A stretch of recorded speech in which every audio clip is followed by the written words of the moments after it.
श्री गुरुदेव दत्त। जब भी भावी के अदान की पोस्ट होती थी तो कमेंट्स में कई लोगों का, जब भी उधर सीज फायर हो जाता था तो कमेंट्स आती थी, संजय जी ये तो युद्ध रोक गई, आप तो बोल रहे थे ईसा मूसा ये। हमने क्या बोला था? ये जंग रुकेगी चलेगी, रुकेगी चलेगी, रुकेगी चलेगी, चलती ही रहेगी जब तक ये जंग ईसा मूसा में कन्वर्ट नहीं हो जाती। अभी आप में पेशेंट नहीं है, हाँ? आपको ये परिस्थिति समझने की मतलब शक्ति नहीं है। आपको ही आपके राष्ट्र के जितने हीरो हो गए, मतलब संत हो गए, अवधूत हो गए, पखर ज्ञानी हो गए, त्रिकाल ज्ञानी हो गए, उनकी बातों पे भरोसा नहीं है। इवन आपको भविष्य मालिका जैसे ग्रंथ पंचसखाओं की बात पे भरोसा नहीं है, आपको नॉस्ट्राडेमस की बात पे भरोसा नहीं है, आपको सूरदास की बातों पे भरोसा नहीं है। तो पहले तो ये बताइए कि आप है कौन?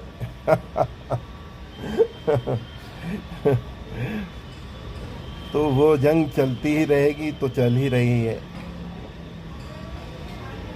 अभी 10 दिन हो गया, सेकंड फेज का वॉर चालू है। अमेरिका डेली ईरान के ऊपर उसके हमले जारी है, खूंखार हमले जारी है।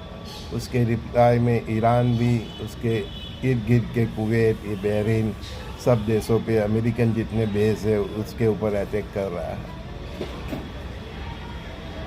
जब ड्रोन का आविष्कार हुआ था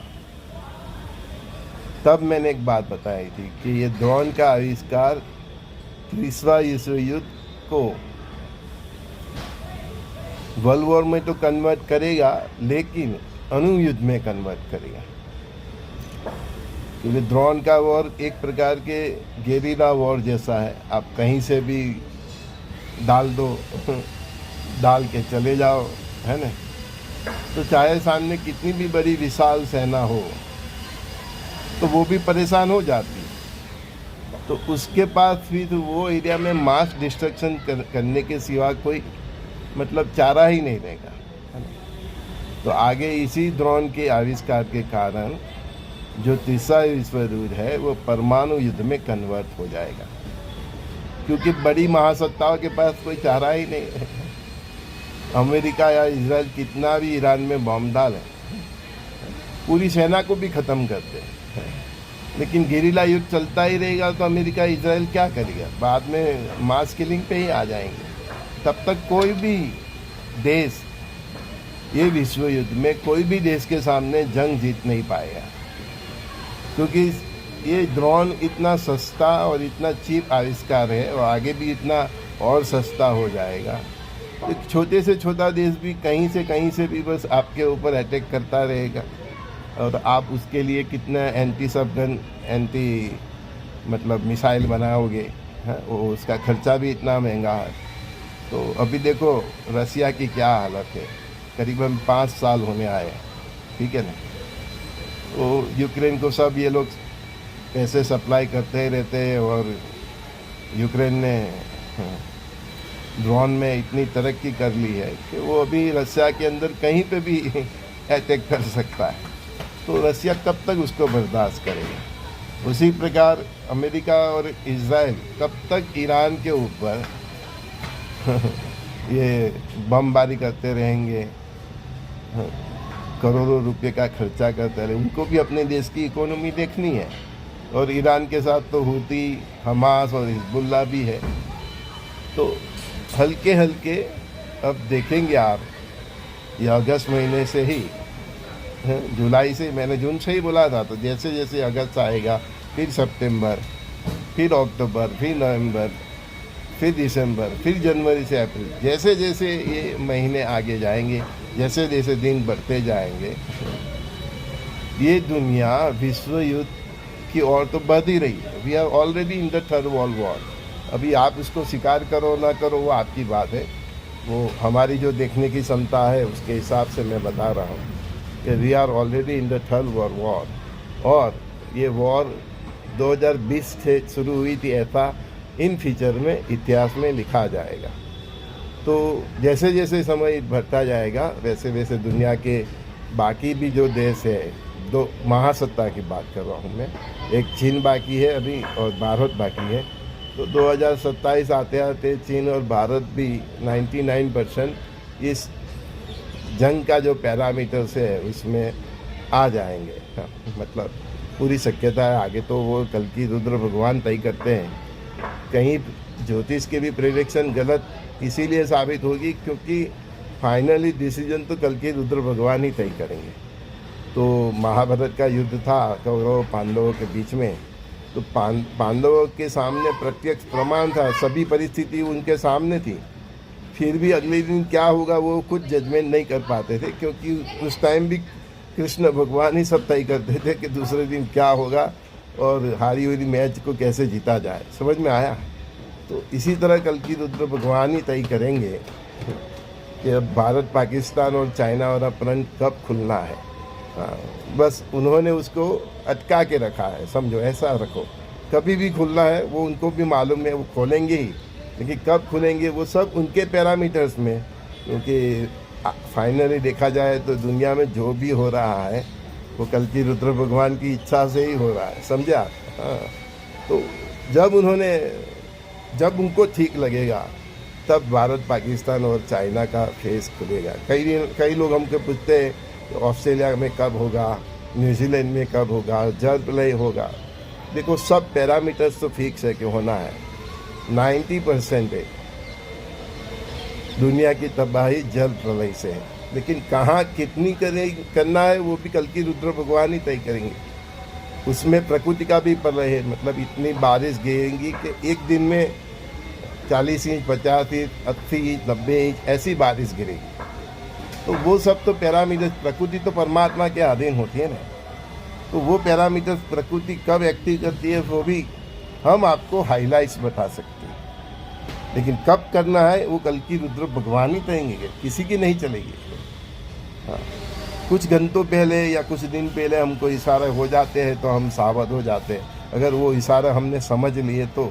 लेकिन अदरवाइज़ हम भी अपनी मस्ती में रहे तो कई बार हम भूल भी जाते हैं कि परमात्मा ने बाद में ये सूरत में फ्लड आएगा वो मैंने देखा था। तो मैंने 2-3 बार वीडियो डाला, समझने वाले समझे, नहीं समझने वाले कई लोग मुझे पूछते हैं कि सर बार बार आप वीडियो क्यों डालते हो एक ही वीडियो को। इसीलिए कि ऐसे बदकिस्मत लोग होते हैं कि वो उन्होंने देखा नहीं होता। फिर जब अभी पूरा पानी भर गया सूरत में, हमारा नसीब अच्छा रहा कि हमारा अडाजन का एरिया और वेसू का कुछ एरिया बाकी रहा, बाकी पूरे उधना, बेस्तान, बराचा हमारे मैकेनिक के पास गाड़ी रिपेयर करने का टाइम नहीं है क्योंकि कितनी गाड़ियों में पानी घुस गया है। इंश्योरेंस वाले बच्चे दौड़ रहे हैं क्योंकि कहीं दुकानों में, बेसमेंट में, शॉप में लाखों का, करोड़ों का नुकसान हुआ। तो मैंने 2-3 बार डाला था और आगे भी मैं सूरत के आगाह करता हूँ कि पानी से तो आप बच के ही रहे हो। ग्राउंड +2 में इसीलिए सबको ही बोलता हूँ, है ना, क्योंकि जो सुनामी परमात्मा ने जिसकी हाईलाइट्स दी है, मतलब डिज़ाइन की है, तो उससे भारत का ईस्ट और वेस्ट कोस्ट कोई बाकी रहना वाले नहीं है। तो फिर सूरत कैसे बाकी रहेगा? कम से कम ग्राउंड +2। और एक टाइम तो ऐसा आएगा कि तापी और नर्मदा मैया दोनों गले मिलेगी, तब तापी और नर्मदा का पानी इकट्ठा आएगा। तो ना आज तक सूरत ने देखा होगा वो तापी नर्मदा का पानी इकट्ठा, ना वो नर्मदा के जो बेट में रह रहे वो भरूच और वो सब, तो वहाँ तक पानी आएगा। वो परमात्मा की लीला। लेकिन वो जितना समय से पहले कई बार बता देते हैं तो मैं तो इशारा कर दूंगा अगर आगे भी वो फिर इशारे करते हैं तो। लेकिन ये ड्रोन का आविष्कार तीसरे वर्ल्ड वॉर को अणुयुद्ध में कन्वर्ट करेगा, ये बात आप लिख के रही हो।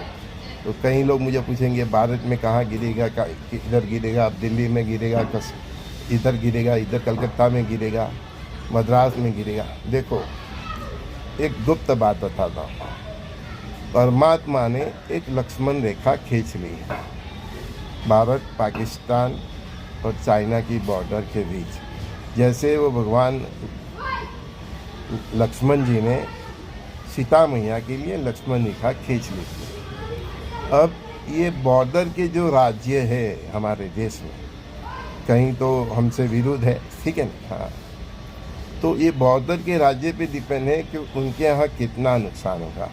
अदरवाइज एक न दिखने वाली, जैसे वो मेघधनुष आसमान में होता है, ऐसी एक अज्ञात बॉर्डर लाइन परमात्मा ने खींच रखी है। अगर वो बॉर्डर लाइन, वो बॉर्डर पे रहने वाले राष्ट्र विरोधी जो उसके मुख्यमंत्री चाहे कुछ भी हो, उन्होंने क्रॉस करने की कोशिश की, तो ही उधर की प्रजा को नुकसान होगा। अदरवाइज भारत में कहीं पे भी कोई भी जगह पर कोई अणुबम परमाणु बम गिरने वाला नहीं है, क्योंकि परमात्मा ने एक अदृश्य बॉर्डर लाइन खींच के रखी है, ठीक है। तो इतना निश्चिंत हो जाइए बस, आपके यहाँ किसकी गवर्नमेंट है और उसका राष्ट्र की ओर कितना झुकाव है, किसनी राष्ट्र की फेवर में है, इसके ऊपर ये सब होगा। तो आपको वो ध्यान रखना है। अदरवाइज परमात्मा ने तो बॉर्डर लाइन खींच ली है, तो 99.99% तो भारत के किसी भी शहर पे, गांव में, कस्बे में कोई अणुबम गिरने वाला नहीं है। हाँ, मिसाइलें कुछ जगह करके आ सकती है, कुछ बॉम्ब गिर सकते हैं, तो वो सबसे ज़्यादा नुकसान तो शहरों को होगा। जितना बड़ा शहर, जितना नाम है, जितना बॉम्बे है, दिल्ली है, कलकत्ता है, मद्रास है, चेन्नई है, बेंगलुरु है, ठीक है ना। तो जितना नाम उसका उतना नाश, नाम मात्र नाश, हमारे यहाँ ये कहावत है।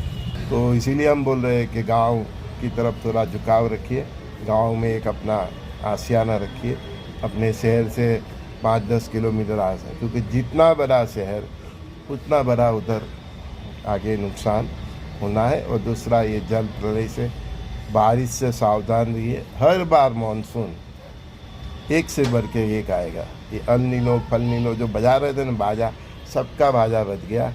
और उसके रिगार्डिंग ज्योतिष करने वाले ज्योतिष अभी टीवी पे ढूंढते मिले। मैंने क्या बोला था, ये ऋषि मुनियों का देश है। जल की वजह से खेती न हो, ऐसा कुछ प्रांत में होगा। अदरवाइज ये भारत देश ऋषि मुनियों की देश है। हम सब ऋषि मुनियों के संतान हैं। हमारे कर्म अगर अच्छे रहे, हम सब के, तो जिनके कर्म अच्छे हैं उनको 2 टाइम नहीं 4 टाइम खाना मिलेगा। मतलब अन्न की कोई अछत आने वाली नहीं है, ना दवा दारू की अछत आने वाली है। सभी प्रकार की सुविधा से संपन्न होके हम ये विश्व युद्ध देखेंगे। हाँ, विश्व युद्ध के जो 12-15 महीने हैं, 13 से 18 महीना, जब वो भारत, पाकिस्तान और चाइना का फ्रंट चलेगा, उस टाइम कुछ दिक्कतें आ सकती है। तो इसके लिए मैंने बोला है कि प्लान बी मस्ट बी, 6 महीना साल का अनाज, पैसा रखे, ग्राउंड +2 रखे, है ना। और अपने पास ज़्यादा फैसिलिटी है तो शहर से बाहर ऐसा फार्म हाउस ऐसा कुछ बनाइए कि आप उधर ऐसी फैसिलिटी रखिए, सोलार, थोड़ा सब्जी, एक कुआं रखिए, टंकी पानी की, ये सब रखिए कि आप कम से कम 50-100 आदमी को खाना खिला सके या मदद कर सके। बस इतना कीजिए, है ना। वो 13-18 महीना है, वो बहुत कातिल है। सबसे ज़्यादा हमको भी नुकसान होगा, वो जल प्रलय से ही होने वाला है, वो भी दिख रहा है। तो पानी से बहुत सावधान रहिए, और पानी से बचने के जितने भी आप उपाय कर सकते हैं वो आपको करना चाहिए। वो रस्सी रखते हैं, कोई सेफ्टी जैकेट रखते हैं, तो ये सब, कई लोग नाव रखते हैं। तो जितना हो सकता है आपको पानी से बचने के मतलब रास्ते ढूंढने होंगे। और 6 महीना साल इतना अनाज, दवा दारू, आपका घर खर्चा के हिसाब से जो आगे कठिनाई आएगी तो 1.5 टाइम, अभी आपका 30,000 घर खर्चा है तो 50,000 की गिनती करके आप 1 साल का पैसा अपने पास रखिए, बैंकों में नहीं रखिए। और बैंक में रखना है तो राष्ट्रीय बैंक में रखिए। प्राइवेट बैंक भी होगी, लेकिन उस टाइम माहौल ऐसा होगा, आप बैंक खोल नहीं सकते हो। APM में वो पैसे रखने आएंगे तो आप निकाल पाओगे नहीं। तो वो परिस्थिति में जितना आपके पास कैश होगा, सोने चांदी के छोटे छोटे सिक्के होंगे, तो सर्वाइव कर पाएंगे, ठीक है। तो संजय दस्ती का सभी दोस्तों को बहुत बहुत प्यार।